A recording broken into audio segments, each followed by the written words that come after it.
Ladies and gentlemen, welcome to Tables, Ladders, and Podcasts, the only podcast that has the look of a Hogwarts. This is episode 143, John Beanstalk Layfield.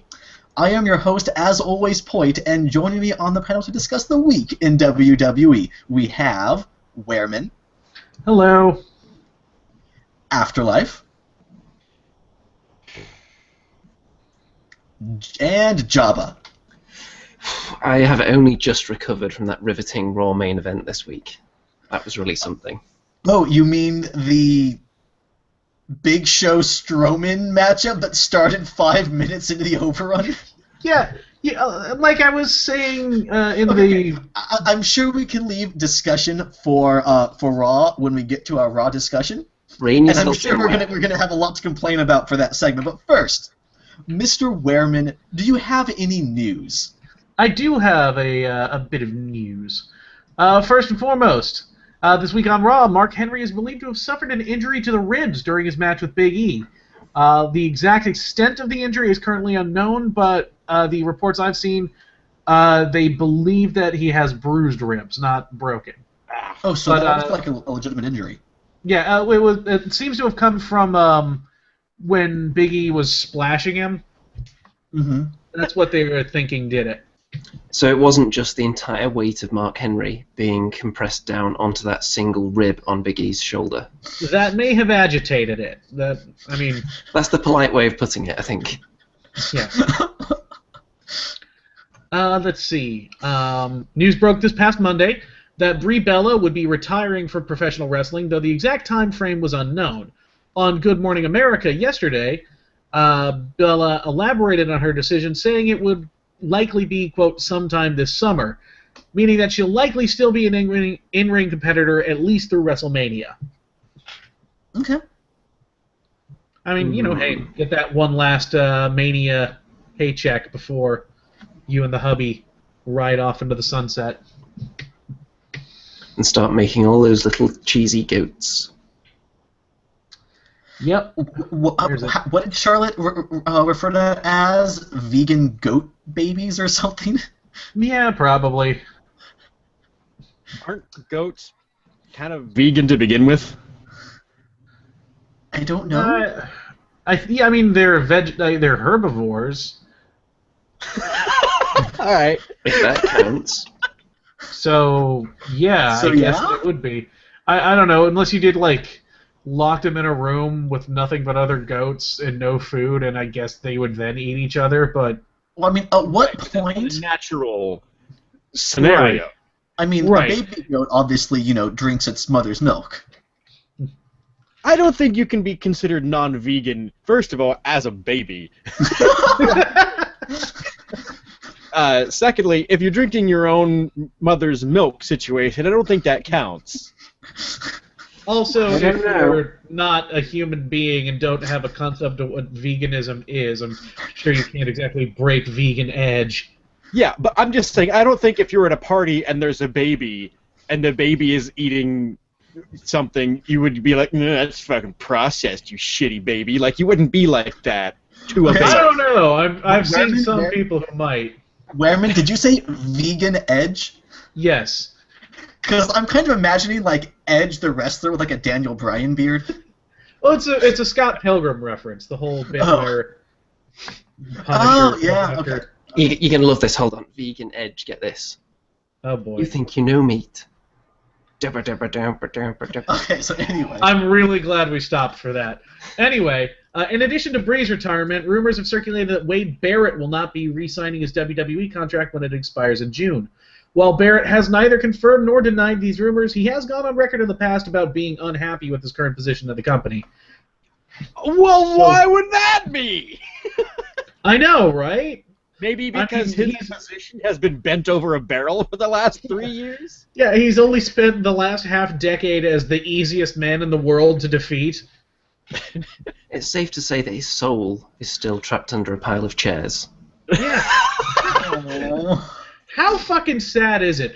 In 2010 and even into 2011, Wade Barrett was one of the top heels in the company. He looked, I wouldn't say like a threat because John Cena was trouncing him every single month, but they at least wanted him to be a top guy, and now it's just pathetic. I feel bad for him. Not me. I say, hey, it's a wake-up call you needed, buddy. You're too good for this company that doesn't know what professional wrestling is anymore. Yeah. I mean, hey, you know what? The UK actually does have a pretty solid, like, wrestling scene that's starting to bubble up. Maybe Barrett can go back and help be a part of that. That would be really cool. Yeah. I'm sure it'll pop up somewhere, and then separate his shoulder or something after. The minute he walks onto TV, bicep straight off the bone. Jesus. On the it just rolls up like an old curtain.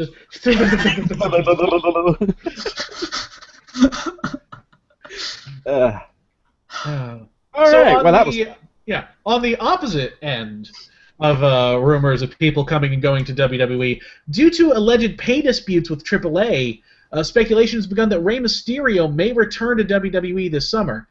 This is yet to be proven. This is yet to be proven one way or another.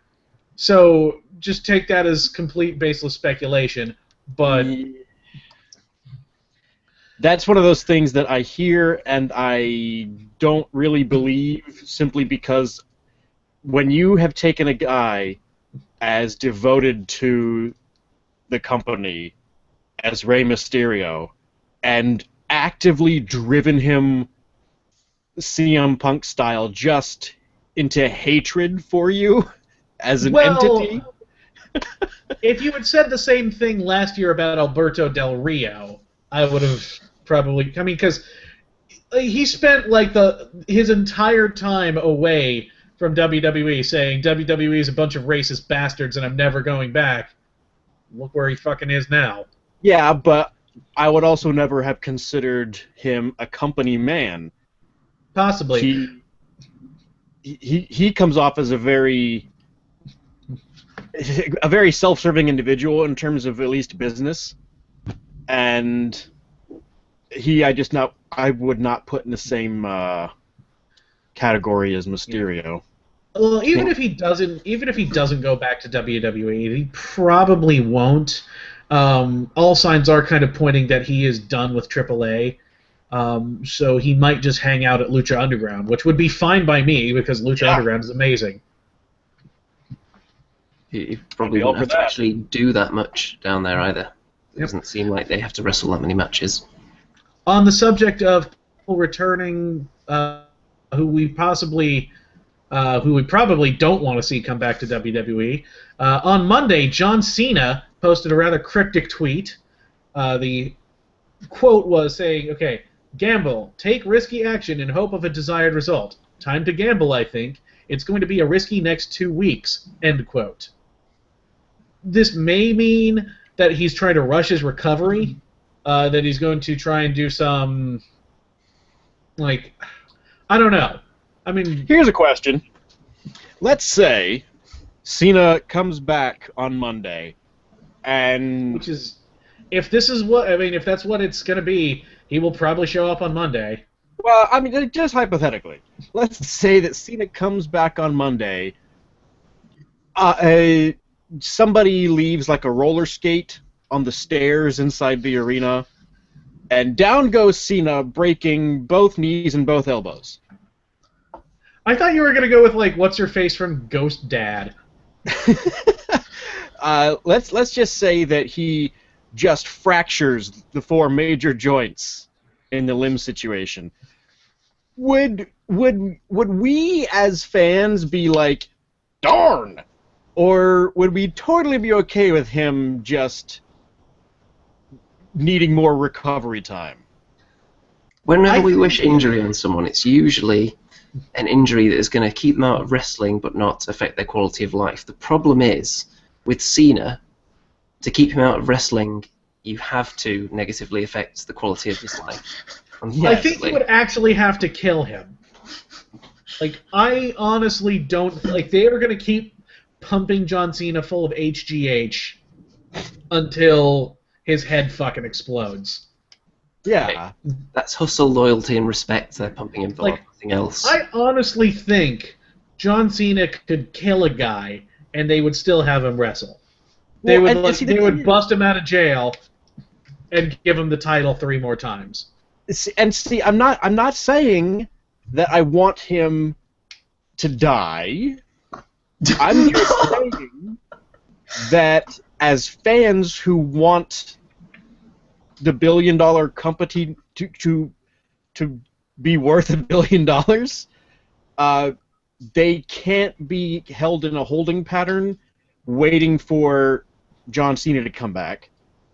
They have to be forced to actually do things, and they're not going to do that as long as John Cena can come back. And hey, he's a fucking multi-millionaire of ridiculous scale. He's fine.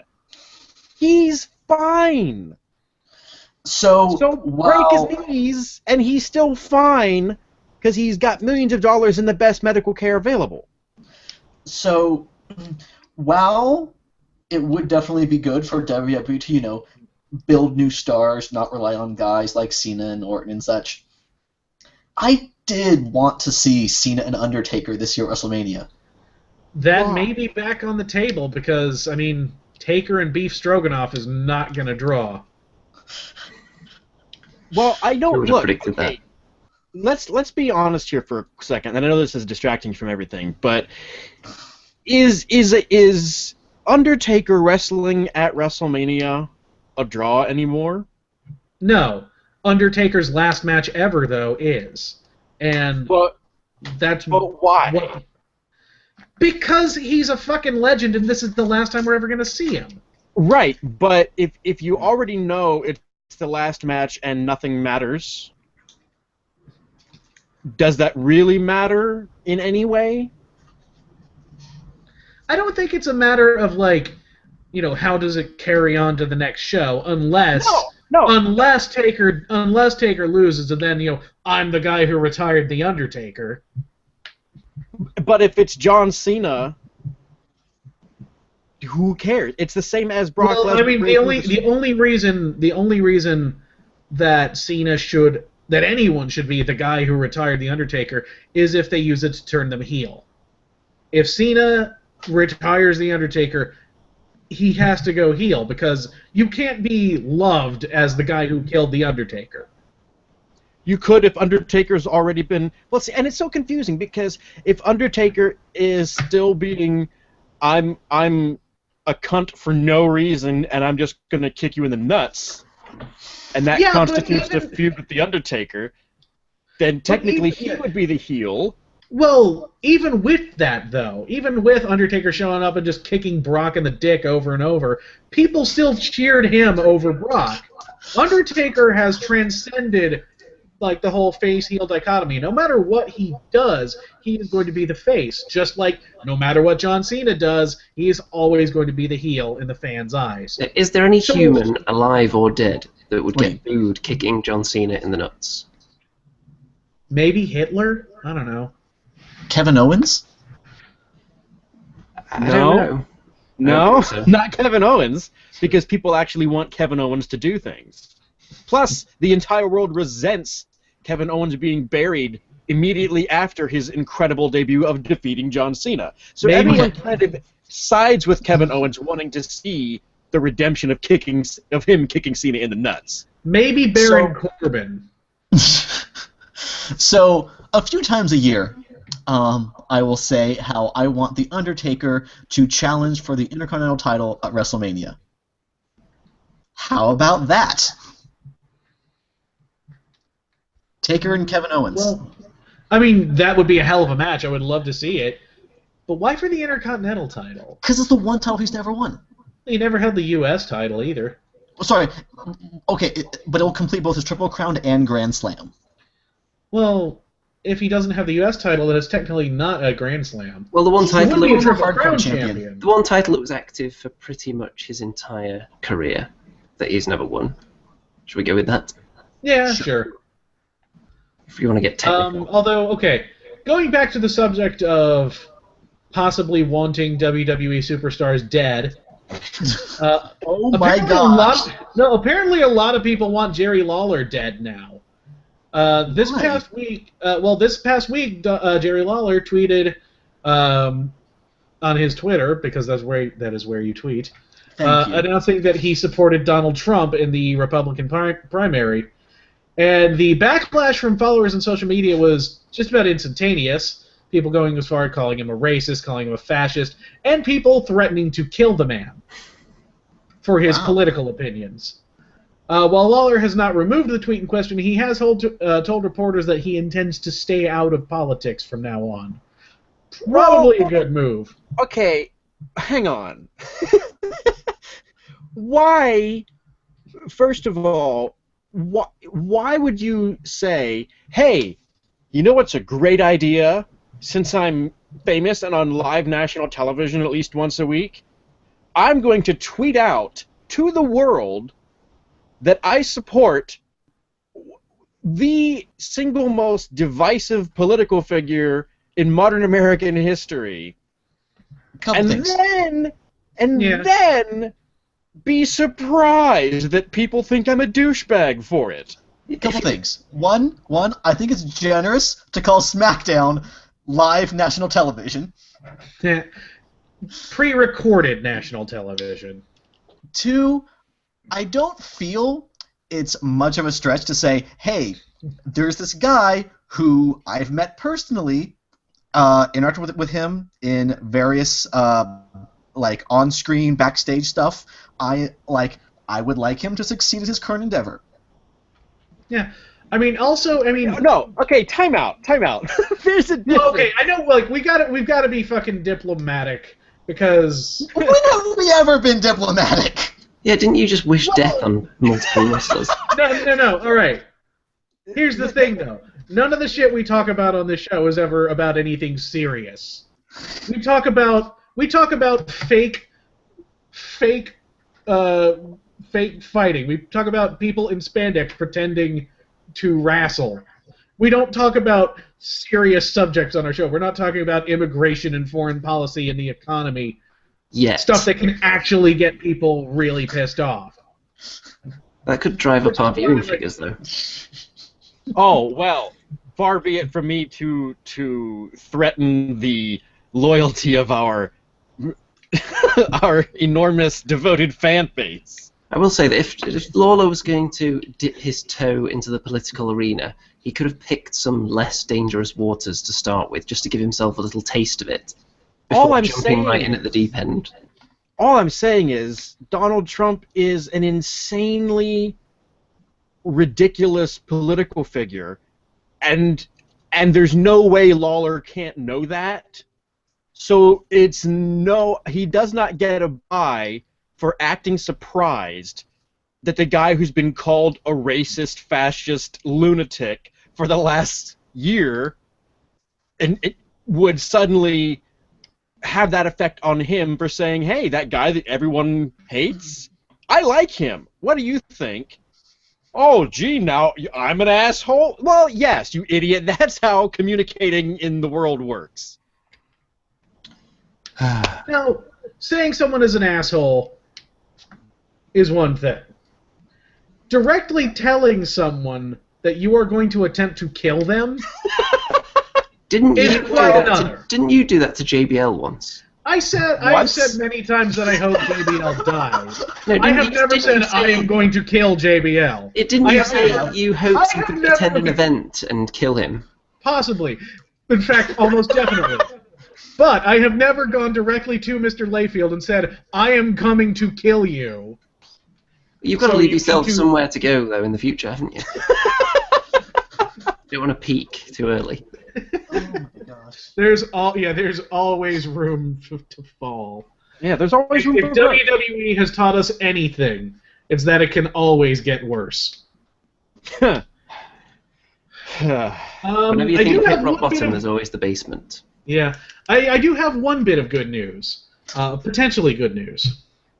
WWE has officially announced the WWE Global Cruiserweight Series, a 32-man tournament that will be filmed over 10 weeks at Full Sail and broadcast on the WWE Network, similar to last year's Dusty Rhodes Tag Team Classic. While the official entrants have yet to be determined, it has been confirmed that they will be putting significant spotlight on independent and international wrestlers. The tournament is scheduled to air on Wednesday, July 13th. So basically like the kind of thing TNA used to do, but with a bigger audience. Pretty much, yeah. I mean, it's so weird how, like, the network and NXT in particular are rebuilding all of the divisions that are just a fucking ghost town on the main show. Like, the women's division on, Raw and SmackDown, even with Becky and Sasha and Charlotte, it still feels like almost a joke division because they still do all the Total Divas nonsense. Yeah. But on NXT, the women's division is amazing, even with people who are still fairly green, like Carmella or Nia Jax, who still need some time to actually get good. The tag team scene. On Raw, it's The New Day and a bunch of people nobody gives a shit about. On NXT, they have a really good, a really solid lineup of tag teams that even when they lose are still massively over. Like, even the Hype Bros are still, like, really popular with the fans. And now they're going to do it with cruiserweights, and that makes me happy. Because the cruiserweights in WWE, like, it's been like an entire generation of lost opportunity. Yeah. It depends what this leads to, though. If it's just a one-off, then it doesn't really mean anything. But if it's going to possibly spill over into NXT full-time and they bring in a new title, possibly, I would love that. NXT would be the place to do it, definitely. Yeah, because if they do it on Raw, then they're just going to have the Cruiserweight champion who just loses to Beef Stroganoff every week. I was going to say Hornswoggle. I was going to say Mark Henry. But It'll just be whichever big, boring, lumbering lummox they feel like forcing upon us this week. yeah, there's a lower proportion of those in NXT, definitely. There are a couple. Not too many, though. Mm-hmm. Do we have any other news nuggets floating around in the news galaxy? I have an interesting tidbit of news. Hold on. We need to discuss that metaphor real quick.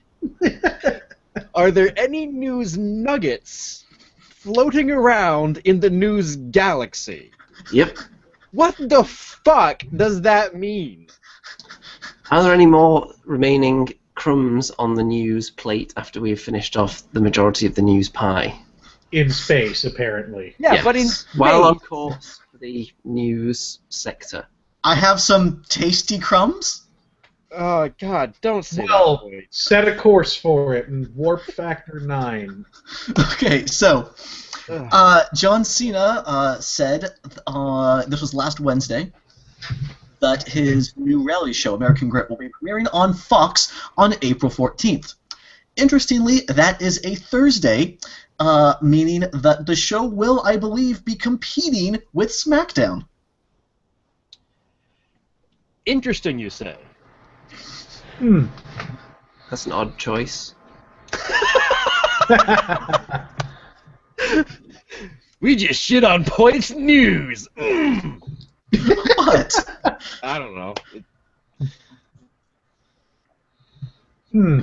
Is anyone going to watch it? Yeah, that's the thing. Do you honestly No. think anyone's going to watch another John Cena show? Probably not. I don't see how. Also, I just looked up because I said Warp Factor 9, and I had to know if that was an actual thing. And I was like, wait, I think I may have like way overshot how fast they can go in Star Treks because Warp Factor 9 is kind of fast. yeah, it You turns can out do okay, 9. the You can't do fastest 10. okay, the fastest ship in all of Starfleet was the USS Prometheus, which could go Warp Factor 9.99. Yeah, you can't go 10 because that'll destroy everything you know at the speed of light. Oh well. Nerd. Anyway. Well, okay then. Any other news? Nuggets? In the galaxy. That's all I have. Well, before we go on to our talking points then, because this is an interactive show, as you know, I'm going to see what our audience members have been saying, because there is a wide variety of opinions have been put into the comments, all of them by Owen Brown. No way. And I'll tell you what he had to say. So, he thought that Brie Bella was retiring after slow, fast lane. Ho-ho! He's got jokes for days, this guy. Uh, Then, he's also very surprised that Wehrman doesn't have a JBL voodoo doll somewhere near him right now. How do you know I don't? you would have used it. Well, the quality of your picture, you could be holding one right up to the camera and we wouldn't notice. He also says that the cruiserweights would lose to Goldberg Light. He then clarifies that that's the Ryback. Yeah, I can see them having him stack when Scott Steiner put the entire fucking division in the Steiner recliner. Good Wasn't there a times. point? Wasn't there a point during Ryback's 12-month debut that he had 3 nobodies up on his shoulders? I'm pretty sure he did, yeah. Yeah, he used to do 2 pretty much every week, and I'm sure he did 3 at least once. Yeah. Right, shall we set a course for the talking point sector then? And delve into the meaty goodness? I'm going to suppose so. kill you. Okay, so, we discussed... Apparently, in the animated series, there was a thing that went at warp 36. Jesus! How? I don't know. Okay then. Are we allowed to move on to the talking points now? Sure. Okay, so we touched on Brie Bella's impending retirement. But what is this going to mean for the Divas division? Is she going to win the title and then retire with it? Is she going to win the title, have one final run, then lose it and then retire? Is she going to lose and just disappear? What do we think their plan is going to be? Because obviously they couldn't give Daniel Bryan the kind of send-off that presumably they would have liked, because he just can't get back in the ring ever again. So they can't even give him one final match. So are they going to allow him to live through his wife for that one final moment? You know, I feel like she's not going to win at Fastlane because they've really kind of had it set in stone that they're going to do Sasha and Charlotte at Mania. I feel like if she's not retiring after Fastlane, then I think they will put the belt on her maybe at Extreme Rules. And I would like her to retire with the Divas title, and with her retirement they reinstate the women's title. Yes, you don't have any interest in her having the honor of retiring with a belt. It's just because you actually want to get rid of the belt. More or less, yes. I'm happy that Brie has decided that she's going to, go start a family with Daniel Bryan. That's nice. I was never a fan of the Bellas. The Bellas, to me, were kind of the epitome of, the Divas era of wrestling. They made them the center point of that whole division at all times. They made them the focal point of the Total Divas TV show. So it would make sense that with Brie retiring and with Nikki possibly having her career ended by an injury, that they just kind of retire Divas as a thing and just have it be the women's division again.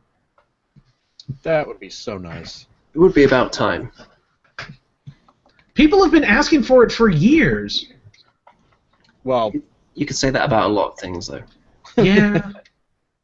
Here's a question for you. What are we going to get first? A real women's division or a John Cena heel turn? Ooh. Predict which one's coming first. I would go with the real women's division because you've got decent competitors on the roster now. You've got Bayley waiting in the wings to come up to the main roster. But you also have Nia Jax and Eva Marie waiting in the wings. True, but then you also have Asuka. So So I'll give you that. there are always going to be, garbage performers in any division.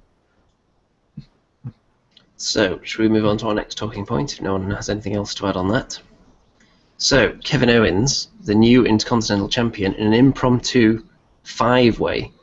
Now, I believe it was called a Fatal 5-way. Doesn't a 5-way match have its own name? Rather than just having to steal the Fatal 4-ways word. Up until now, it's been a 5-man free-for-all. Mm-hmm. I did love when Michael Cole was like, "That's the danger of these Fatal 5-way. This is the first one they've ever had, you fucking clod." Well, yes. Like, oh yeah, I know all about these matches that we've never done. Okay, he can extrapolate based on 4-man matches. Stop being a dick, Wehrman. No! I don't know if he can. Because an odd number of people fighting just means that one guy who may be hurt gets a chance to just slide out the ring and rest for a minute, so it might actually be safer for everybody. So you extrapolate based on 3-man and 4-man matches. It's not hard. It might be for Michael Cole. I mean, remember... He's a war correspondent. He's a reporter. Not a very good one. He's a war correspondent in that every time I hear him corresponding what's going on in the ring, I suffer battle fatigue. I am still so amused by Michael Cole's interview with The New Day when Kofi asked Cole if he thought he was good at his job, and Cole was like, "Well, I'm passable." Wow.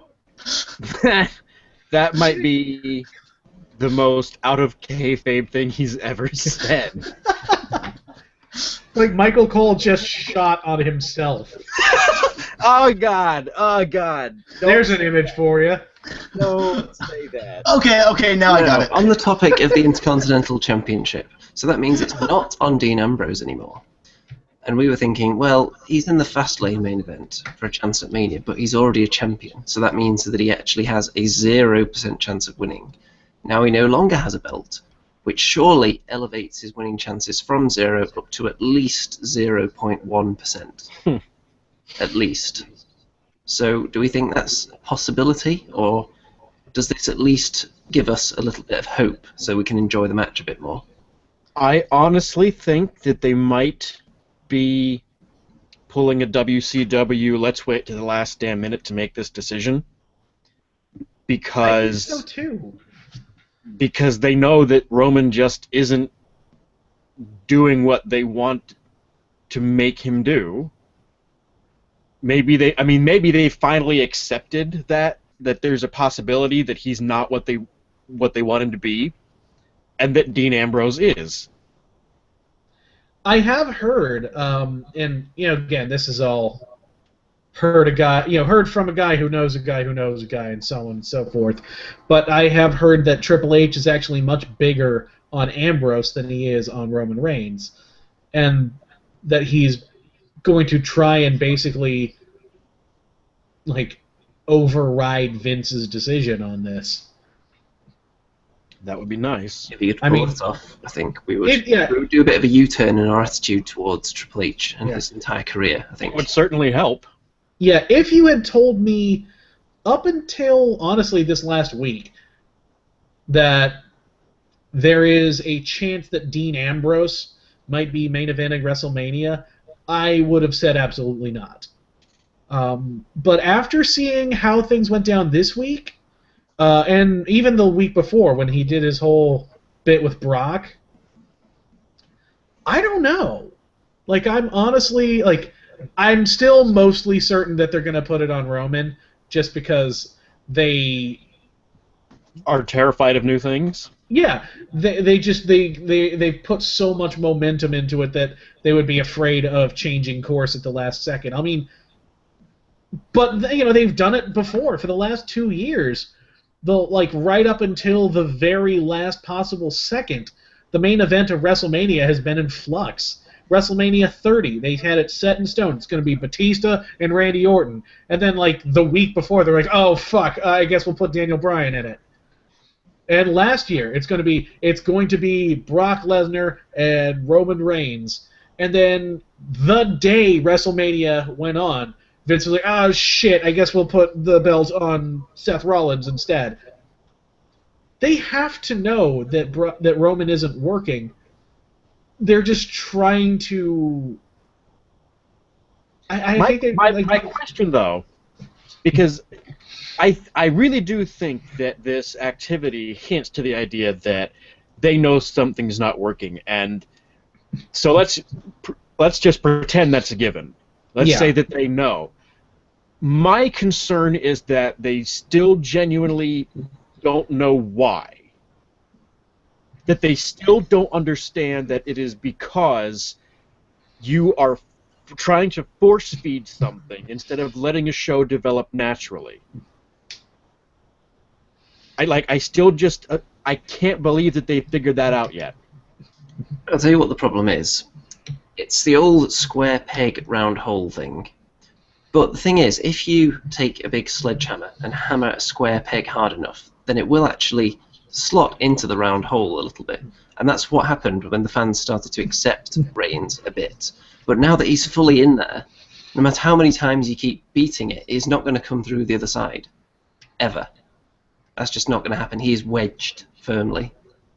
So I'm not sure exactly where this is going, but you get the idea. There are some really interesting things they can do with this. They can have, obviously I would much rather prefer to see Triple H and Dean Ambrose. You could, like I've said before, do a finger poke of doom incident and turn Roman heel, have him go into Mania as the corporate champion and have Ambrose go after him. There's a lot of things you could do with it. I don't know if they're going to, because they still want Roman to be, Stone Cold via Daniel Bryan. But at the same time want him to be too cool to be affected by anything. You saw the Paul Heyman promo, where Heyman was in Roman's face about all, the things that he's going to have to go through, and Roman is just smirking through the whole thing. Roman is terrible at being cool, cool-headed. He's terrible because he ends up sounding like Dustin Hoffman in the Dick Tracy movie. Everything is just fucking mumbles out of this guy. And that doesn't really exude confidence. That exudes, I don't have to put any effort in because we all know how the show's written, and it's written for laziness, and that's what people fucking hate. Now, if Dean wins, there are actual possibilities for interesting events to take place. Because just the idea of Roman saying, well, hey, now that you won, and it really should have been my title shot alone anyway, how about you do the whole brotherly thing and give me a shot? And even if you don't turn anyone heel, you can at least tease the tension or not, and just make them two guys who respect each other wrestling it out. They can put on good matches. There's just so much... And anything that the Authority does with Dean will be better because Dean can actually respond to them verbally. That always helps. Mm-hmm. Without just underselling the whole thing. Yeah. Or needing their famous cousin to come and back them up. What do we think is going to happen with the losers at Fastlane then? Because it seems like it's going to be Lesnar involved with the Wyatts at Mania. That seems pretty set, especially since they're going after the Titans. And if they consider Ryback a Titan, then presumably they also consider Lesnar one. So he's going to be next on their hit list. I was amazed when Michael Cole referred to those three Titans as the old guard. Like, Kane and Big Show I understand, but Ryback is in no way part of the old guard. Maybe that's why he's dressing up like Goldberg now. So they're trying to pass him off as Goldberg. Maybe. He's been here all along. Remember? So it's like fake Kane or whatever. He's the fake Diesel. Fake Diesel. Fake Razor Ramon. He's fake Goldberg. They might as well. I think the most likely thing is that Dean Ambrose is just in that triple threat match to be pinned by Roman Reigns, probably. So if he loses, does that mean he's just going to get shuffled into some random ladder match or fatal five-way on the pre-show or something? Ambrose, if Ambrose loses at the pay-per-view at Fastlane, then he could just challenge Kevin Owens to try to get his title back at WrestleMania. Yeah, they'll That's the probably best get put you can in hope like for. the 7 or 8-way Intercontinental title ladder match where it'll be them, and they'll lump in Chris Jericho and AJ Styles. League of Nations, whoever's left. Yeah. So, And just a couple of people who have 0 chance of winning, like Tyler Breeze and Stardust. No, because Stardust has to lose to the guy who's not a wrestler. yes. Now, you mentioned AJ Styles just then. Styles, Miz, Jericho. That fatal 3-way feud keeps rolling on. So, how do we feel about the progression of this? Because we've had some pretty solid matches out of it the last week or so. We have. Did you guys watch the match on SmackDown? No. You mean from this past week's SmackDown, right? Yes. Yes, it was awesome. Do you have any complaints about Jericho getting a win here? No, because I feel like they should be doing like a 2 out of 3 falls match at Fastlane. I agree, and I want to expand upon that thought. Go for it. Okay, so Styles debuted at the Rumble, wherein he lasted, like 20-something minutes, and Jericho lasted like nearly an hour. Yeah. And then the next night, both men are fresh. Styles beats Jericho. This past week on SmackDown, after they were both tired from a previous match, Jericho beat Styles. Not only after a previous match, after Jericho attacked Styles after the match. Yes, what I want to see is for Jericho to play up that, like, sure, Styles is good, but Jericho can outlast him. Because, like, he lasted longer in the Rumble. When they were both tired from previous matches, Jericho won. And so Jericho challenges Styles to a 2 out of 3 falls match, thinking that Styles can, sure, pick up the first fall, but then Jericho wins the next 2. That would be brilliantly, like, sensible storytelling. And then instead, Kalisto and Del Rio is a 2 out of 3 falls match. Right? The hell? Unless Jericho knows that when WWE put on a 2 out of 3 falls match, all it really does is lower each guy's hit points considerably. So the first couple of falls take place within 10 minutes. I wonder if he's aware of that fact. Either way, okay, their first match they had, I would say was like 40% of what I would hope an AJ Styles versus Chris Jericho match would have been. This last match they had was more like 65%, so I think they're still holding back. I'm really hoping at Fastlane they just fucking open up the throttle and both of them just give us 100% of what everyone would have ever wanted out of AJ Styles versus Chris Jericho, because that is one of the dream feuds of Styles being in WWE for like 15 years now. And it has been a while since we've seen The Miz seemingly this motivated as well. He's actually bringing a lot to the table right now. Oh, hell yeah. Reminiscent of his glory days at the moment, I think. Yeah, motivated Miz is really good for them. Right, so let's move on to the Dudleys. Now, they've sworn off tables for life. Uh-huh. Now, is this going to be the same as people consuming too much alcohol and then the next day saying, oh my god, I'm never drinking again? Is this just the Dudleys have like OD'd on tables and they've had enough, but then in a few weeks, when they've got it all out their system, they'll think, I could really go for a table right now. How about it, Devon? I don't know. I mean, I don't think they had like a big table binge recently. I mean, it's been a slow trickle.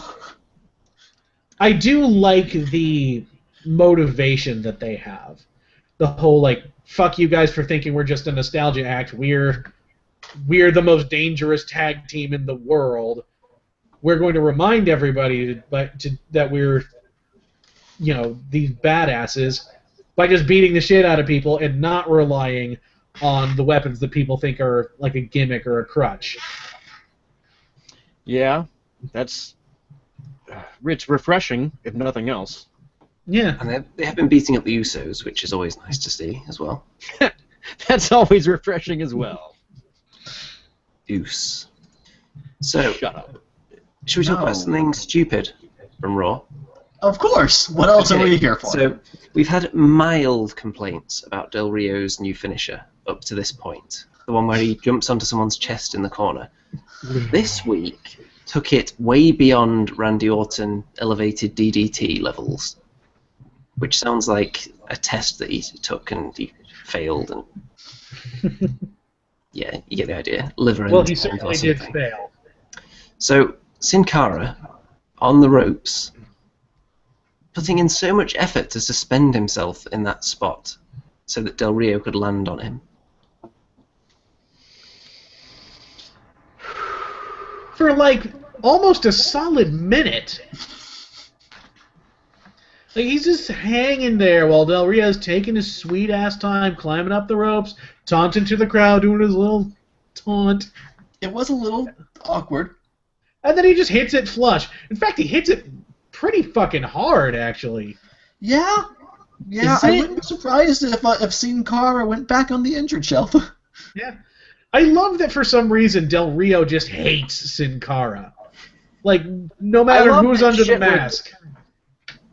I love that shit like this is constantly happening to him, and then people blame him for being injury prone. And it's like, really? Are you sure it might not be that fucking douchebags like Del Rio don't know that they're not actually supposed to try to murder the guy in the ring with them? Well, you say it's funny that Del Rio seems to hate Sin Cara, whoever's under the mask, but let's not forget that Sin Cara, or one of Sin Cara's posse, did pull a gun on Del Rio at one point. What? That is something that actually happened in Mexico. Oh, wow. That might explain it then.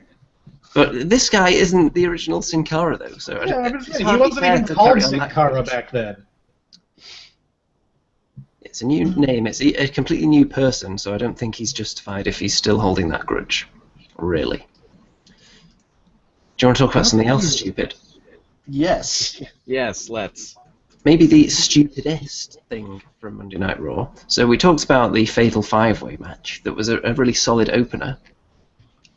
Why wasn't it the main event when instead we got Big Show versus Braun Strowman? Well, you see, what they wanted Big Show to be stuck in the ring at the end of Raw, so that at the start of the Stone Cold podcast, featuring the Big Show, he wouldn't be there for the first few minutes. Ha! So fucking stupid. No, Why seriously, did- like, did you guys watch that podcast? Because No, Stone not Cold is yet. just like filling time, waiting for Big Show to arrive. That's so stupid. It's so fucking stupid. Why did you close Raw, the go-home Raw before a pay-per-view, with what looked like the opening of a random SmackDown? Like, why the fuck wasn't Teddy Long coming out there to make a big tag team match? Playa? Other than that he doesn't work there anymore. Yeah, I was gonna say because he's Details. not employed. But for fuck's sake. Okay, first of all, it was retarded for them to... Yeah, Mr. I'm not Roman, even... do not use such language as a pejorative. Okay, You sorry. could say But it. it was! You could say it retarded the quality of the show. Exactly, that's what the Okay. word fucking means. Okay, so it made me feel like I was retarded for watching it. That's my. That's not really an improvement. Yeah. Okay, and B, you just spent the last month rebuilding the Wyatts as this huge threat. They are taking out the toughest guys in the company, and then at the end, right before the pay-per-view, the guys that they beat up and dragged off come in and beat the shit out of them again. Why do they keep fucking doing this? Where do they put these guys when they drag them off and beat them up? Apparently into like some amazing like healing chamber that boosts their power levels tenfold. Have they been locking them in John Cena's dressing room or something? Yes.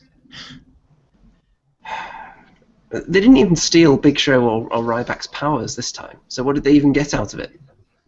Beat up. Yeah, it's we just No, yeah, they got that is the power they stole, getting beaten up. yeah. I mean, even if the pay-per-view is a complete rout and the Wyatts just utterly destroy them, which they won't because WWE doesn't know how to book heels. Like, the damage is already fucking done. We keep seeing the Wyatt family are terrible at attacking people. Like, Well, no, they're good at the attack. They're terrible at doing anything afterward that made the attack worth doing in the first place. They come out. They have no follow through. They can't keep people down. Every time they attack someone, beat the shit out of them, steal their souls, a fucking week later they're back beating the shit out of them. It's that whole pathetic. soul-sucking thing does not stick very well. No, it is not an effective maneuver. They should try something else. I wouldn't even buy it. I wouldn't buy Bray Wyatt as a threat right now if he wandered out into the ring with a gun and just started shooting people at random. That might be a little threatening, actually. Maybe a Although, it would kind of make sense if he did that. Just like, fine, I don't want your fucking soul, I'll just send the thing to hell and start shooting everybody. Just this, he snaps because he can't fucking accomplish a single thing. Get the fuck up from this one, you bastards, and just pow, pow, pow. This guy can't keep fucking Ryback down, and we're supposed to buy that he's a threat to Brock Lesnar? Now, what made this especially crushing was that it came literally 2 minutes after the Wyatts seemed to have a bit of a soft reboot, where he went back to the kind of promo style he was doing in his early days, and it seemed like they kickstarting the Wyatts again. So we're supposed to take them seriously now, and then immediately they were just squashed in that segment. Yeah. I mean, like I said, I guess the Wyatts are winning at the pay-per-view. There's no way they're not. But it doesn't matter. Because, A, you just completely undid all the good you did, and B, it's not going to be just the absolute destruction that it needs to be. They need to, for all intents and purposes, kill all three of these guys. I don't mean literally, but they need to beat them so badly that we are uncomfortable watching it. That is the only possible way I could buy Brock being threatened by Bray Wyatt. Sorry. The only 2 times I can think of that they did that was Lesnar versus Cena at SummerSlam, where he just completely destroyed him, and Kevin Owens versus Sami Zayn. And both of those started to get uncomfortable towards the end. Yeah. They don't often do it. That's what they have to do, and they're not going to do it. They're going to have Big Show and Kane and Ryback get all their spots in, so they'll spend like 3 minutes hitting all their lame-ass signature moves, and then right when it looks like Big Show is going to finish them off, they'll be like Luke Harper will get on like the apron and distract him, allowing for Bray Wyatt to hit Sister Abigail and barely squeak out a win. And Michael Cole will be like, "Can anyone stop the Wyatt family?" It's like, Again? yeah, can anyone not fucking stop the Wyatt family? Now, before we move Fucking on, social outcasts are a bigger threat than the Wyatt family, and we're not supposed to even take them seriously. there's nothing comical about a radical mongoose. Let's be fair now. So before we move on to NXT, let's go into our crowd chants. Hold on, real quick. I want to mention, because of the radical mongoose thing, the mongoose and the red dragon are the WWE guys who are constantly being shoved in the bottom because the creative has no idea what to do with characters and stuff. Are they all just saying, what if we make absolute morons of ourselves? Because, and I'm not trying to be like dismissive of them. I think they're fucking geniuses by being such idiots. Because look at the New Day. They are fucking stupid. They are really fucking stupid and annoying as hell. I mean, they were annoying before the trombone. Yeah. They're fucking stupid people. And because of their stupidity, they stood out so much in the still very bland and nondescript roster of WWE that you cannot help but notice them. And that's why they became popular, because you could not help but notice them. And now you got these other guys who've been completely fucked over by everyone in the writing department, and they're saying, the whole 3MB thing got really popular compared to what it was supposed to be, and now these assholes are being fucking stupid as shit, and they're huge. We should do the same thing. If we just go out there and be completely fucking stupid, the fans will be like, I love this, because these guys don't give a fuck anymore. Do we think now? Could the entirety of WWE turn into Adult Swim? So actually, I'm curious. Is there an inverse correlation between popularity and give a fuckery? Well, it depends. No, because Roman Reigns clearly doesn't give a fuck and nobody likes him. Well, again, I think Roman's different. It's not that people don't like Roman the person. It's that people boo Roman or cheer his failure on screen because they hate what they know is trying to be done with him. The dishonest, you want to like this guy, trust us. But with guys like fucking, Damian Sandow. And there's another example. The whole stunt double thing was fucking stupid. There is no way that was supposed to be enjoyable. Ever. And it made him again until they decided to have him capitalize on it by doing nothing.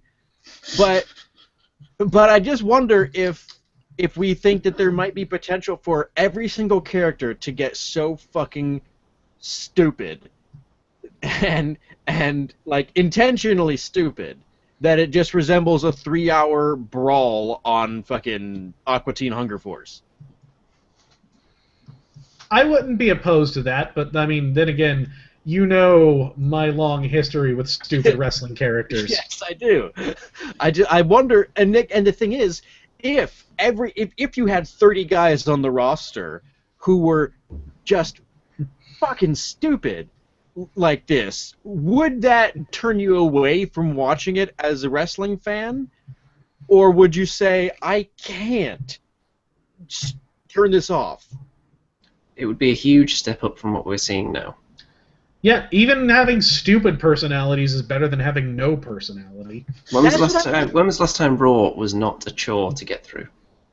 The night after Reigns won the title. I can't remember that. Yeah, they all just kind of blend together after a while. There was another episode that I liked, but I can't bring it to mind. As you said, it just blurs together. Oh my god! What a horrible thing to say about a show you've been watching weekly for the last 15 years of your life. Well, I mean, that's the thing. If you've been watching it weekly for 15 years, it's going to fucking blur together. No, just be like, there's one other episode I liked, I just know it. Yeah, I swear I had fun like 18 months ago that one time. Now, when you put it in that perspective, it does kind of beg the question, like, why are we still doing this to ourselves? Well, maybe we'll find out in a minute. So, crowd chants, lines of commentary. Hold on. I want to go back to this. Monday Night Raw is not unlike the movie Interstellar. As individual scenes, you can look at it and enjoy it, but put it all together and you're like, meh. I liked Interstellar. Okay. How about now? Okay. Nah, I still like Interstellar. Okay, I'm going to throw a few out there first. So, unless, Wehrman, because I've got one here that you pointed out during Raw. Did you make note of it? I think the only one I have that I don't think you have is one from SmackDown. During AJ Styles' match with Jericho, Mauro Ranallo... Huh? I have this one too. Yeah, Mauro Ranallo wisely points out, those elbows are actually elbows. No. He didn't say that. He said, those elbows are actually hellbows. Oh, okay. Wow. That's still just, wow. Okay. Sorry. Go ahead. Here's one from Raw. JBL came out with the immortal line, "What if Beanstalks were real?" I want to take JBL to a farm one day and just watch him just like eyes wide with childlike wonder, and then I'd shoot him in the back of the head. and then take him out behind the barn. Yeah. And he's never... It's like Lenny from of Mice and Men. Now, do you remember how the last couple of months, JBL and Lawler have been just continually burying the smaller wrestlers? That's been a theme, hasn't it, throughout the shows? A little bit, yeah. Well, during the tag team match featuring the Lucha Dragons and Neville, JBL came out with the line, "I love these guys." No, he doesn't. Yeah, that's the first thing I said. No, you don't. Yeah. It's like, you remember at WrestleMania 30, Gibbles spends the entire fucking show running Daniel Bryan down, saying he doesn't have a prayer. And then as soon, like the instant Daniel Bryan wins, it's like, the dream has come true. Congratulations, Daniel Bryan. I love it. What is your fucking alignment? You drunk moron. So it's not a direct quote that I have here, but something I want to bring up. You know how we often lament when people talk about how things that happen outside WWE don't matter? Mm-hmm. Yes. Well, this week Chris Jericho was guilty of that. During the Styles Miz match on Raw, when Jericho was on commentary, he said that all that matters is what you do here in the WWE, or something like that. Well, yeah, but he's got actual investment in running down AJ Styles. Yeah, like I will buy that when he's somebody he's feuding with. When it's fucking Jerry Lawler trying to actively get people to not care about your main event. Well, to me, you know, when it's someone you're feuding with is like, yeah, well, all other shit doesn't matter, you're still a peon to me, that's fine. What bothers me is, hey, this brand new talent we signed that everyone loves, don't get invested, casual viewer, because nothing else he did actually matters to us. That's why we're paying him millions now. A couple of weeks ago, didn't Lawler say something along the lines of, look, nobody won more titles outside the WWE than me, so I pretty much suck. I'm not sure More or less, the exact words he used. I think Ric Flair would be like, "Excuse me." It was definitely words to that effect. So, there were a couple of crowd chants on NXT that were interesting. Yes. Someone tell me if I've got this wrong. I'm sure I heard them chanting Morgan Freeman at Baron Corbin. I did not notice that one. Who were they chanting that towards? At Baron Corbin. That's what it sounded like. Okay. Oh, hey, did we miss probably the most infamous quote of the night when Gibbles said that AJ Styles had the face of a Hogwarts? Well, if anyone does, it's probably AJ Styles. I still don't know what that means. I've been thinking about that for like an hour now, and I have no idea what it means. I assume he meant warthog. Yes, I bet he did.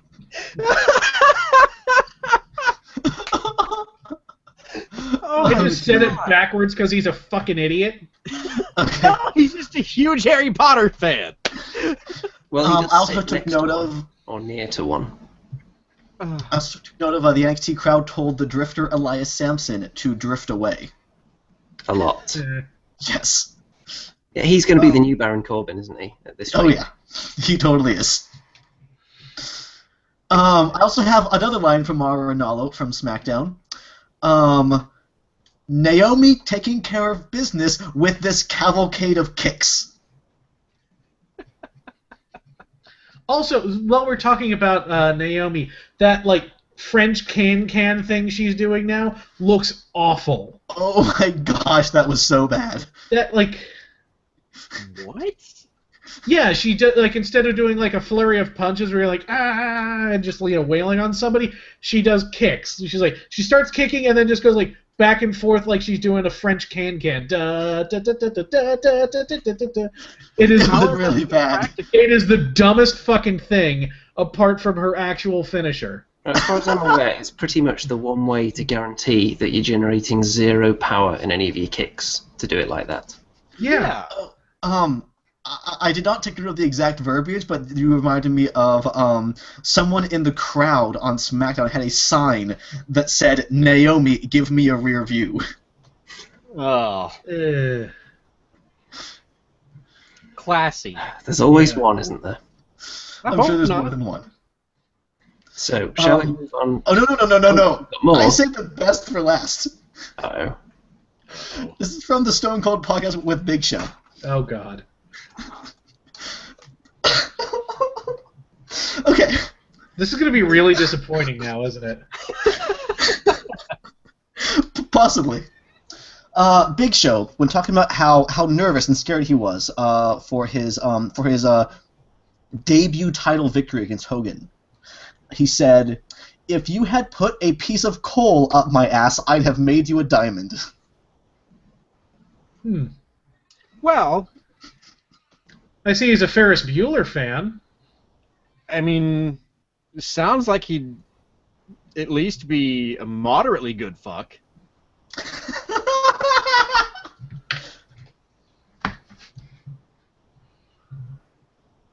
So yeah. Good night, everybody. Let's just linger on that for a while, shall we?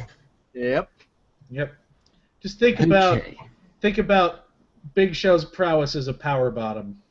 Oh, I thought you were going to go into actual detail and just say, think about Afterlife sliding in there. The gentle grace of JR's face. Owen Brown, anything in the comments you want to add on this topic?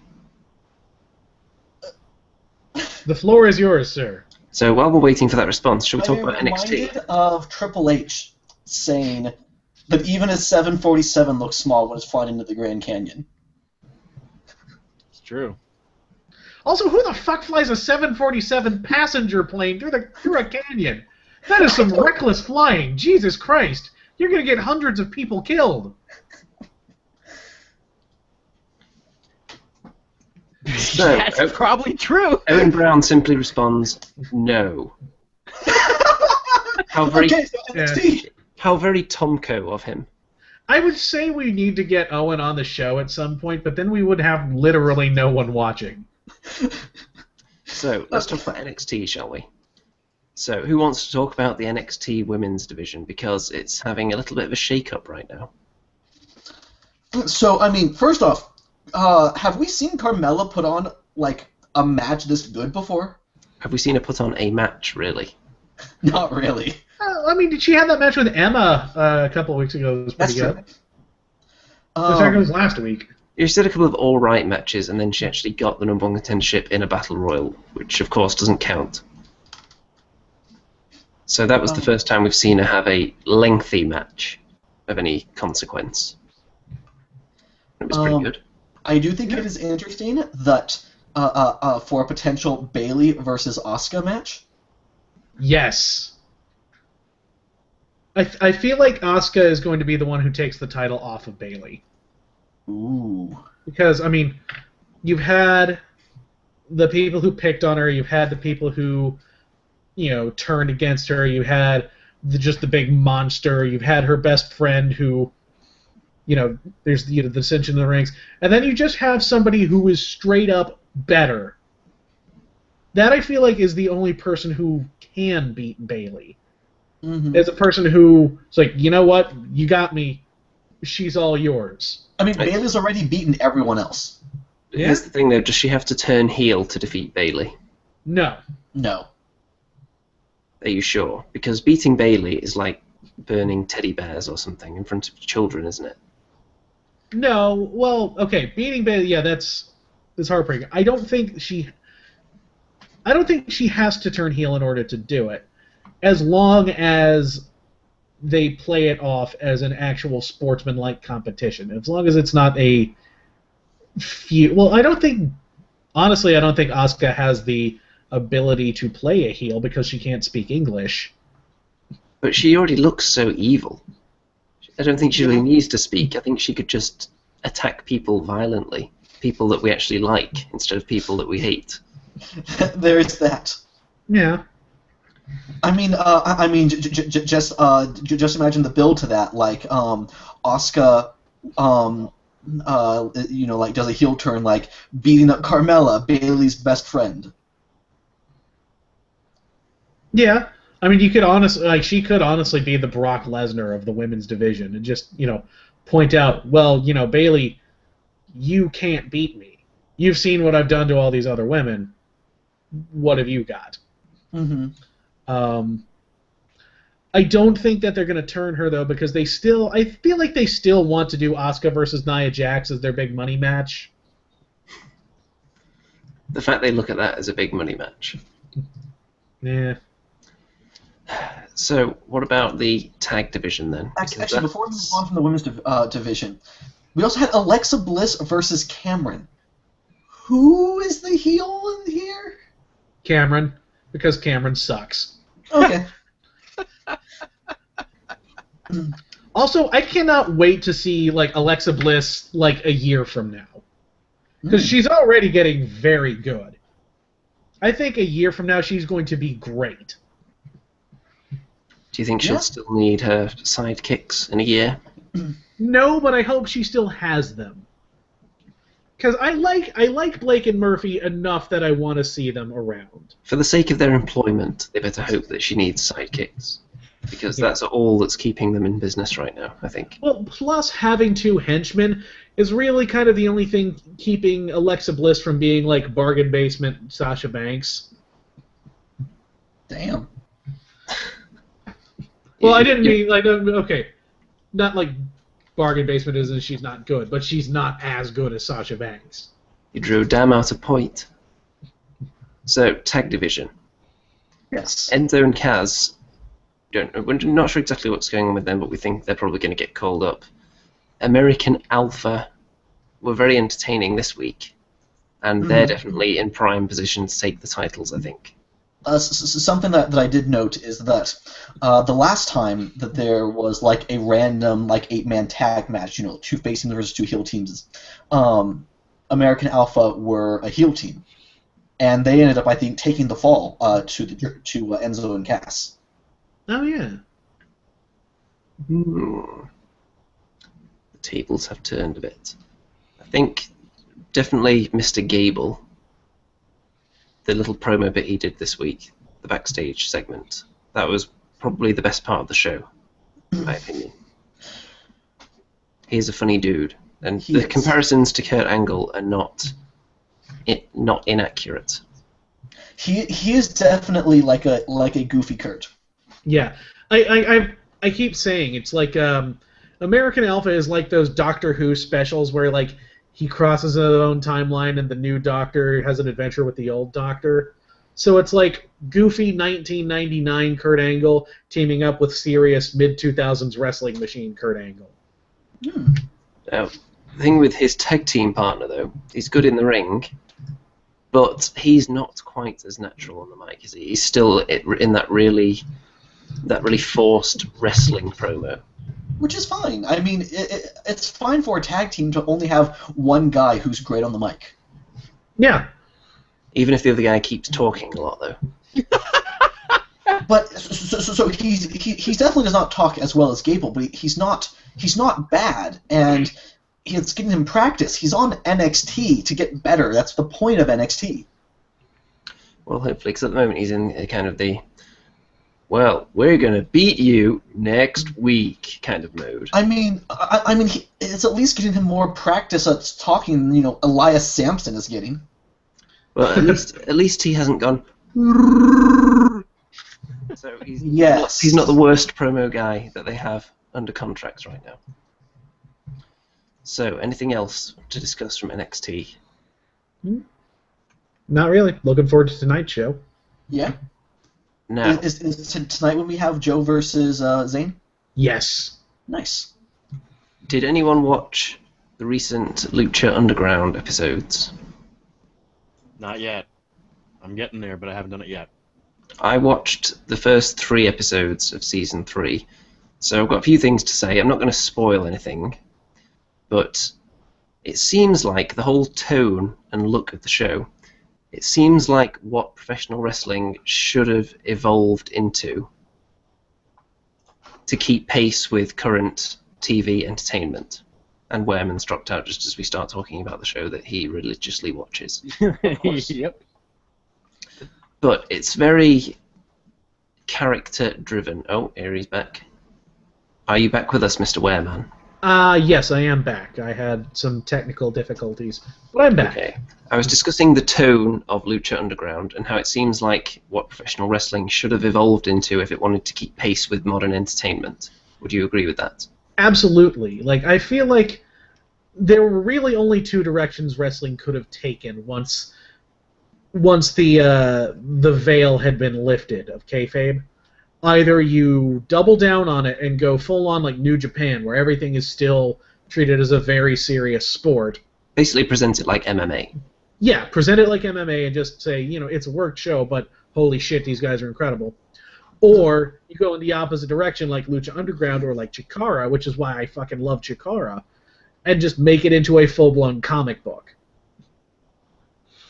I mean, hell, this week's Lucha Underground, they had a random dude named Aerostar, who's been kind of a mid-card act, and they did a little vignette about him where we learned that not only is he from space, but he's also a time traveler. Okay, yeah, sure, that makes sense. Yeah, he's like a full-on, like, fucking Time Lord as a luchador. It's amazing. Now, if you were flicking through WWE programming, there are very few characters that you would instantly get just from a little snippet of them talking or being in the ring. There's a few, like Bray Wyatt, that clearly have a character, but that's not the whole roster. In Lucha Underground, it seems like every single character is incredibly strongly portrayed. There aren't any meaningless side like job characters or anything. Yeah, and even the ones that are considered kind of losers end up having stories behind them. Like, this past week had probably the best excuse for, like, henchman incompetence that I've ever seen. So, okay, like Dario Cueto, the Vince McMahon figure. Don't tell anybody about this. Are y'all gonna watch it? Oh, Yeah, we're gonna watch it, and the folks at home had better watch it. Okay, because like when I saw it, because I didn't watch Lucha Underground from the very beginning, but I binged a whole lot of it, and when I saw the reveal, like my fucking jaw just like hit the floor. Well, one thing that's obviously interesting about the show is the commentary team.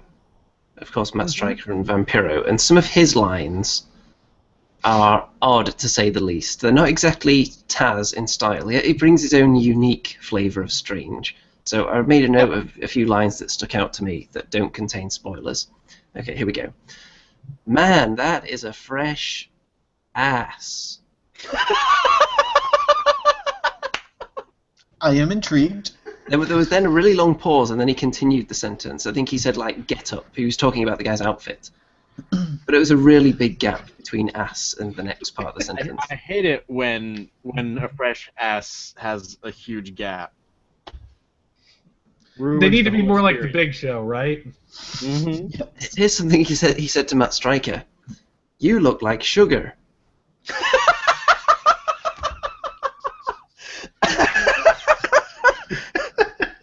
Yeah, all right. It's not the same like immediately quotable like derpiness of Taz, but it's just this weird. It was like what? No, What? but it sounds a lot like he spent several years living on a subway train. Considering how Vampiro looks, I wouldn't be surprised.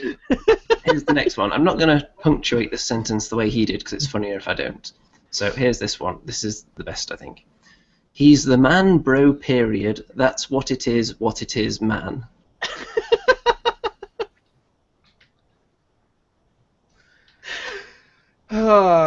Definitely sounds like a crazy person. Yes.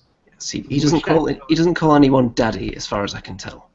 So Well, like I said, better than Pope. I caught up. I went back last week. I went back and started from the January 12th episode, I think, and I caught myself up on TNA.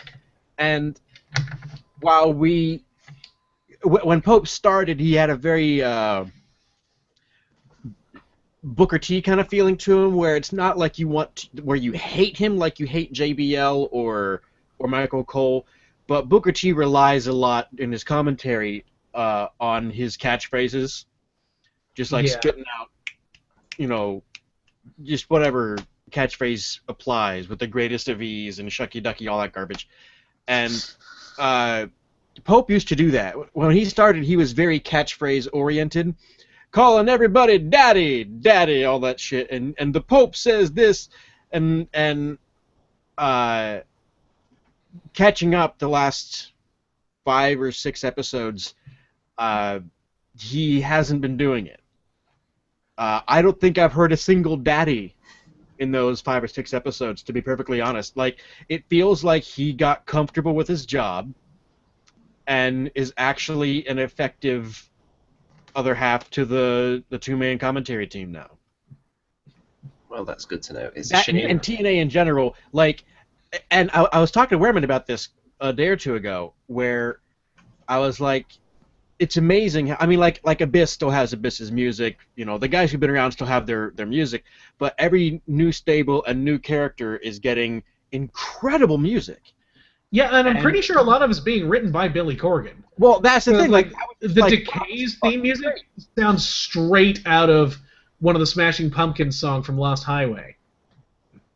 Yeah, but it's becoming a thing where TNA is actually getting into a pretty decent groove, and as much as I would suggest you start with Lucha Underground, I'd suggest taking another look at TNA now if you gave up on it. Yeah, I have heard that like the last year or so, TNA has actually gotten quite good.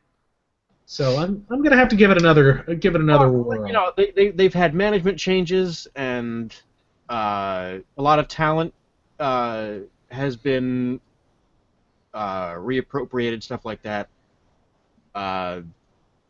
It's definitely worth looking at if you're a fan of wrestling in general. WWE has been less than stellar recently.